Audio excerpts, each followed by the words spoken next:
Ainda também com o senhor aí sobre imigração, porque é o seguinte, um outro ponto sobre o presidente americano Donald Trump e a sua política de deportação, né? Mais de 200 pessoas identificadas como membros de uma gangue venezuelana foram deportadas pelos Estados Unidos e enviadas a El Salvador, isso no último domingo. E lá elas foram levadas a uma prisão de segurança máxima.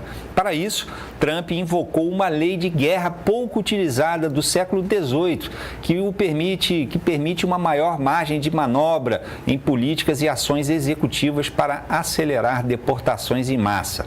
A deportação aconteceu apesar da decisão do juiz federal James Boasberg, que bloqueou no último sábado a aplicação da chamada Lei de Inimigos Estrangeiros de 1798. Isso por 14 dias. Segundo o juiz, o estatuto se refere a atos hostis perpetrados por outro país que são equivalentes, esses atos seriam equivalentes à guerra. E aí, professor, eu te pergunto, Trump passou por cima de uma determinação judicial para avançar com a sua política de deportação, correto? Quais são as consequências disso?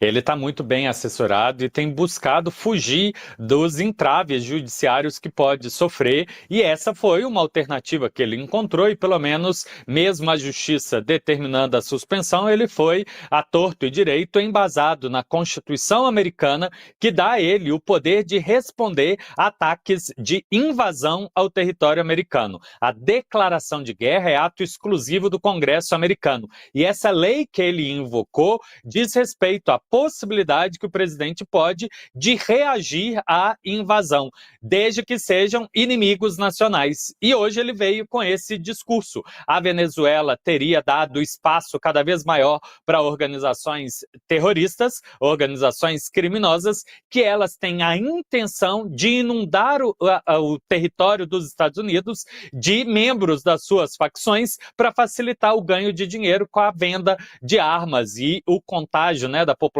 americana pelo que o Trump chama da pandemia do vício, a pandemia da droga. Então, como um todo, ele buscou aí, indiretamente dizer que existe uma guerra contra a Venezuela, mas não diretamente contra o governo da Venezuela, mas essas entidades criminosas que estariam intencionalmente inflando a quantidade de moradores de outros países dentro dos Estados Unidos. 3 comentários extra, Tardan. Primeiro, El Salvador é um dos países que busca ter dinheiro de fora usando das suas penitenciárias para obtenção de receita. Países fizeram acordos equivalentes com a Austrália e com o Reino Unido para também receber refugiados. Segundo comentário, o Trump, muitas das medidas dele são muito mal pensadas com as consequências. Ele lançar uma guerra no Oriente Médio, ou mesmo lançar uma guerra contra o narcotráfico na América Latina, ele pode imaginar que está mandando uma mensagem de dureza, mas em contrapartida, qualquer guerra civil, qualquer guerra,